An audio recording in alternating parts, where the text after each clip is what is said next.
కొంతమంది ఎప్పుడు మనశ్శాంతి లేకుండా ఉంటారు. ఓకే, అనుకున్న పనులు కూడా సరిగ్గా అవ్వవు.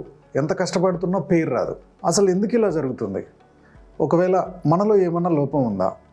మనం ఏమన్నా కరెక్షన్ చేసుకోవాలి, లేదా మనలో ఏమన్నా లోపాలు ఉంటే ఆ లోపాలు ఎలా తగ్గించుకోవాలి, మంచి అలవాట్లను ఎలా తెచ్చుకోవాలి అని ఒక మంచి స్టోరీతోటి ముందుకెళ్దాం. చాణక్యుడు మంత్రిగా కొనసాగుతున్న రోజుల్లో చాలా సామంత రాజ్యాలు ఉండేవి. సో ఆ పెద్ద రాజ్యానికి చంద్రగుప్తుడు కింగ్, తన మంత్రి చాణక్యుడు ఉండే. సో యాక్చువల్గా చంద్రగుప్తుడికి రాజగురువు లాంటి వాడు చాణక్యుడు ప్లానింగ్ వల్లనే చంద్రగుప్త రాజ్యం అనేది వర్కౌట్ అయింది. చంద్రగుప్తుడి రాజ్యం చాలా బాగా నడుస్తుంది. చాలామంది సామంత రాజులు ఉన్నారు. సామంత రాజుల్లో ఉండే రాజుల్లో ఒక రాజుకి ముగ్గురు కొడుకులు ఉండే.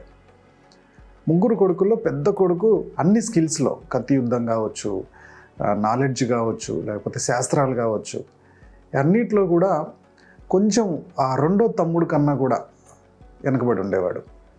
సో అందుకని వాళ్ళ తమ్ముడిని కింగ్ చేద్దామని నెక్స్ట్ ఆలోచనలు నడుస్తున్నాయి. సో ఎందుకు నేను ఇలా వెనకబడిపోతున్నాను, ఏంటి నా ప్రాబ్లం అని చెప్పేసి తను తెలుసుకోవాలి అనుకొని ఒకరోజు చాణక్యుని కలవడానికి వచ్చాడు. చాణక్యుడి దగ్గరికి వచ్చి, నేను అన్నిట్లో ముందే ఉంటున్నాను, కానీ నా తమ్ముడు నాకన్నా ఒక స్టెప్ ముందు ఉంటున్నాడు. నెక్స్ట్ రాజుని మా తమ్ముడినే చేద్దాం అనుకుంటున్నారు. నాకు రాజు అవ్వాలని ఉంది, బట్ నేను ఎందుకు ఇలా వెనకబడిపోతున్నాను, మా నాన్న దగ్గర ఎందుకని మంచి ఇంప్రెషన్ తెచ్చుకోలేకపోతున్నాను, ఏం జరుగుతుంది, నాలో ఉన్న ప్రాబ్లమ్స్ ఏంటో నాకు అర్థం కావట్లేదని దాదాపుగా చాలాసేపు తనకు అనిపిస్తున్న ప్రాబ్లమ్స్, తనలో ఉన్న ప్రాబ్లమ్స్ ఇవన్నీ చెప్పుకుంటూ వచ్చాడు. ఇవన్నీ విన్న తర్వాత సో మన లైఫ్లో సక్సెస్ అవ్వకపోవడానికి, మనశ్శాంతిగా ఉండలేకపోవడానికి కొన్ని రీజన్స్ ఉంటాయి. ఆ రీజన్స్ ఏంటంటే, ఫస్ట్ నీలో కొన్ని ప్రాబ్లమ్స్ గమనించాను, ఈ ప్రాబ్లమ్స్ని కనుక నువ్వు వదిలేస్తే, ఈ లోపాలను కనుక నువ్వు వదిలేస్తే లైఫ్లో బాగా సక్సెస్ అవుతామని చెప్పి చాణక్యుడు చెప్పాడు.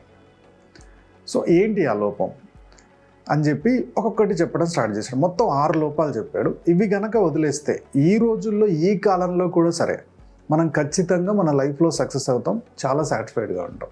ఆ రోజు చెప్పిన చాణక్యుడు ఆ 6 మాటలు కూడా ఈ రోజుల్లో కూడా వీటిని గనక మనలో ఆ లోపాలు ఉండి వదిలేస్తే లైఫ్లో చాలా అద్భుతంగా సక్సెస్ అవుతాం, సాటిస్ఫైడ్ జీవితాన్ని సాగించగలుగుతాం.